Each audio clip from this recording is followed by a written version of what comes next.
Hello friends, welcome to my channel.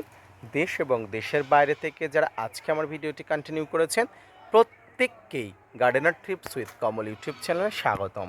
ছাদ বাগানে আজকের ভিডিওর আলোচনার বিষয়বস্তু হবে ডালিম গাছের পরিচর্যা। গ্রীষ্মের শুরুতেই আপনার ছাদ বাগানের ডালিম গাছকে আকর্ষণীয় ঝোপালো, আকর্ষণীয় বড় করে এবং ফুল ফল আনার জন্য উপযুক্ত করে তোলার জন্য আপনাকে বিশেষভাবে পরিচর্যা করতে হবে। তো আসুন এই সময় ডালিম গাছের কি পরিচর্যা করা যায়, কি পরিচর্যা করবেন, গাছের গোড়াতে যদি খাবার দেওয়া সম্ভব হয় কি খাবার দেবেন, সব কিছু নিয়ে থাকছে আজকের ভিডিওটি। না স্কিপ করে কন্টিনিউ করুন।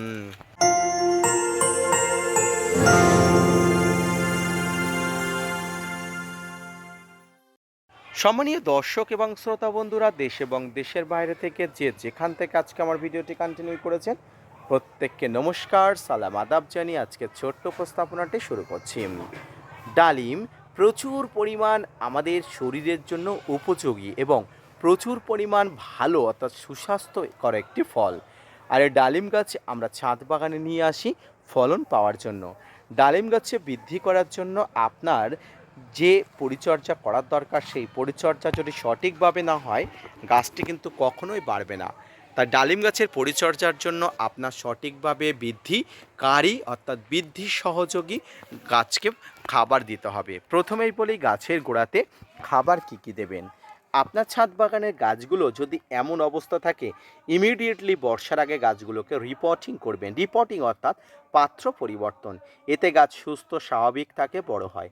গাছের গোড়াতে ভারী মিশ্র খাবার অর্থাৎ নাইট্রোজেন, ফসফরাস, পটাশ ঘটিত যে খাবারগুলো থাকে সেগুলো দিয়ে গাছকে কিন্তু বড় করে তুলবেন।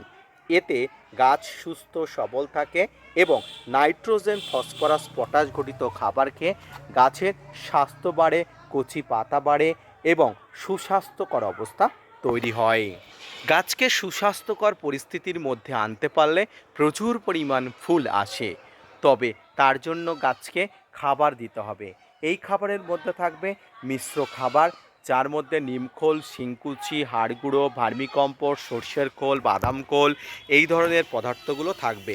মাঝে মাঝে সরিষার খোল পচানো জল আপনার ছাদ বাগানের ডালিম গাছের গোড়াতে আবশ্যিকভাবে দিতে হবে। গাছের গোড়াতে আপনি যেমন তরল দেবেন, গাছের পাতাতে, কাণ্ডে, শাখা পোশাকাতেও স্প্রে ফর্মে আপনাকে দিতে হবে পটাশ সার এবং গাছের গোড়াতে ফসফরাস সারের ব্যবহার করতে হবে। বোরনের ব্যবহার করতে ভুলবেন না, কারণ পটাশ এবং বোরন দুটি গাছকে ভিতর থেকে শক্তিশালী করতে সাহায্য করে। প্রিয় দর্শক, সম্মানীয় শ্রোতা বন্ধুরা, এই সময় অর্থাৎ এই মার্চ মাসে ছাদ বাগানের ডালিম গাছকে প্রচুর বৃদ্ধির জন্য আপনাকে ভারী মিশ্র খাবার কয়েক মাস আগে দেওয়া উচিত। অর্থাৎ কয়েক মাস আগে ভারী মিশ্র খাবার দেওয়াতে আমার গাছটি দেখুন বৃদ্ধি হয়েছে চোখে দেখার মতন। এই সময় যেটা করবেন, এই সময় ডালিম গাছে প্রচুর পরিমাণ ফুল আসার সময়, তাই গাছের যাতে গাছ ভরে ফুল আসে তার জন্য একটা ভালো মানের পিজিআর ব্যবহার করবেন।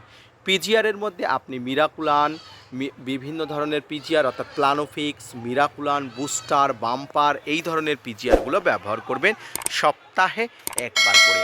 প্রত্যেকটা পিজিআরের আলাদা আলাদা ব্যবহারের গুণ আছে, আলাদা আলাদা ডোজ আছে, সেগুলো জেনে নিয়ে তারপরে ব্যবহার করবেন। গাছের গোড়াতে পর্যাপ্ত জল দেবেন। গাছের গোড়াতে জলের সঙ্গে মাঝে মাঝে হিউমাসের পরিমাণ বাড়ানোর জন্য হিউমিক অ্যাসিডযুক্ত জল দেবেন। এই হিউমিক অ্যাসিড বা কালো সোনা মাটিতে হিউমাসের পরিমাণ বাড়ায়, গাছকে সুস্থ সবল স্বাভাবিক করে তোলে, প্রচুর পরিমাণ ফুল আসার প্রবণতা বাড়ায়।